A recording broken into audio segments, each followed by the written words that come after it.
Today I share a drink with the apple pear. You can have Chinese pear, and we add some tangerine peel. This is when I eat the mandarin, like a tangerine. I just keep the skin, but sometimes you can buy the good one in the Chinese store. And then some dates, Chinese dry dates. My husband is not very good for coughing. These days he got a lot of coughing. So this drink is help for coughing. Bữa nay mình chia sẻ một cái nước uống giải khát nhưng mà chữa ho. Ông xã mình mấy nay ho nhiều quá thì mình cần một trái táo, một cái hè, trái lê tàu á, Nhật cũng được. Rồi trần bì thì mình có thể mua loại trần bì ở ngoài chợ tàu, thì có loại trần bì đó thì dĩ nhiên là tốt hơn rồi, nhưng mà không có cần thiết. Mình ăn quýt, mình để dành phơi khô để dành cũng có thể nấu được. Rồi mật táo thì cũng mua ở chợ tàu thì cũng có. OK,咁日咧先生咳到咁犀利，所以我就煲呢個茶俾佢飲，就蘋果啦、雪梨啦，咁陳皮啦，幾時有嗰啲靚陳皮仲好啦。咁簡單啦，就蜜棗啦，係咁樣煲啦。咁OK, the dry date I clean it and then I soak in the water for half hour. Mình lấy cái này mình rửa xong rồi mình ngâm nửa tiếng đồng hồ. OK, cái này bỏ qua một bên. OK, this is the way soak while make it up because it's very dry.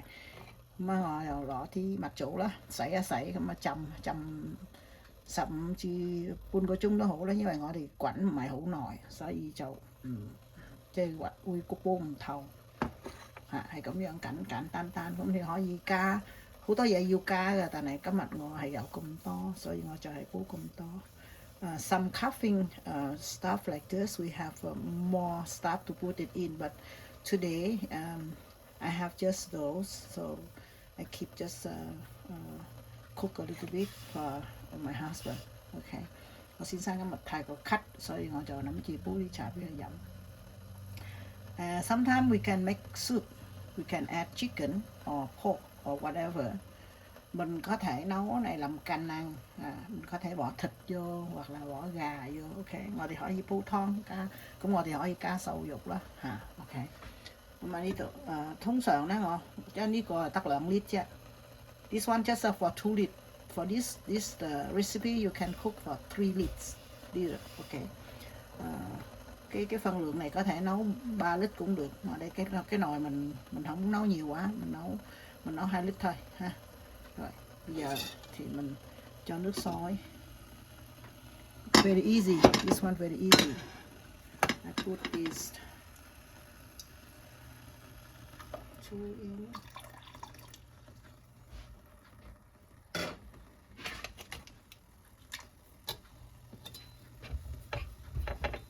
Nó tròn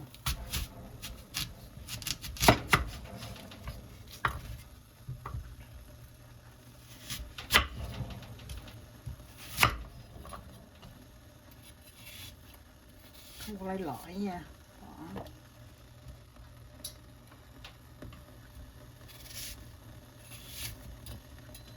Khi uống thuốc tây nóng lắm, mà uống cái này nó dễ chịu hơn.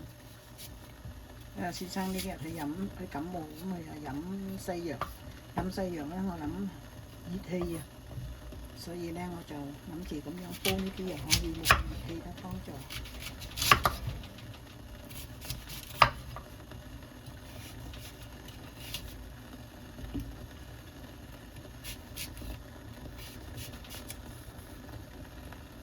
For this one we just after you put everything in and then keep boiling for 5 or 10 minutes and then make it simmering for 45 minutes and then ready to serve. OK, mình sẽ cho vô rồi mình chờ cho nước sôi lại, cái lửa lớn á, sôi lại, mình sôi được khoảng 5 phút hay là 10 phút cũng được. Sôi lại, nếu mà cái nồi lớn chút xíu thì OK, lâu một chút, 5 tới 10 phút xong rồi mình sẽ bớt lửa riu và nấu thêm 45 phút. nấu từ 45 phút tới 1 tiếng đồng hồ là có thể dùng ha. Thì hỏi gì dầu con suy lệ còn giờ là hơi cũng mà quánh chăm to chỉ 6 phân chung cũng cánh chỉ ngọt thì dầu cám phỏ cũng hàng mà mán màn pu cắm còi màn pu tiếng lũng xì 6 phân chung đó cái chúng cũng chăm to chứ có chúng to ok cũng ngọt để hỏi gì sử dụng hỏi giảm lại.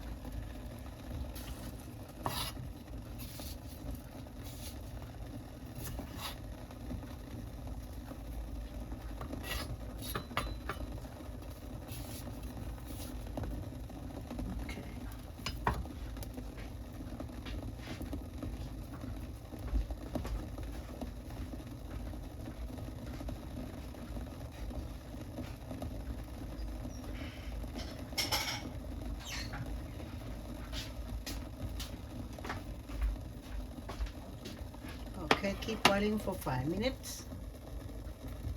You can have another pot like from maybe 3 liter. This one just a 2 liter.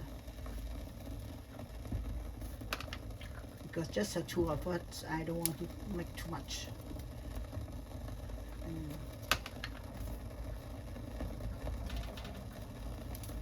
Cho nó sôi khoảng 5 phút mình bớt lửa ha. We should keep high heat. Keep boiling for 5 minutes and then simmer down for another 45 to 1 hour.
When you simmering, you can cover the lids. Khi mà mình ninh lửa thấp á, thì mình để lửa nhỏ thì không có sợ trào thì mình đậy nắp ha. Cái gì quảnh 5 phân chung左右咁啊，到我哋減火嗰陣時就冇咁大滾，就唔驚佢滾出嚟啦。咁我哋可以冚蓋，咁啊慢慢火啦。咁啊45分鐘至到，即係頂籠1個鐘，咁你可以飲啦。Okay, 1 more minute, and then I will cover the lid and turn down the heat.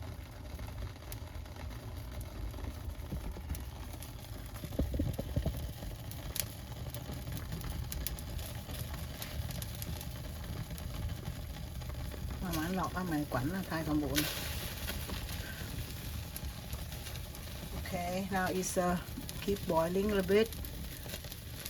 1 more minute. 1 phút nữa. Okay. Mình nghĩ là bớt cho nó nhỏ lại ha. Okay.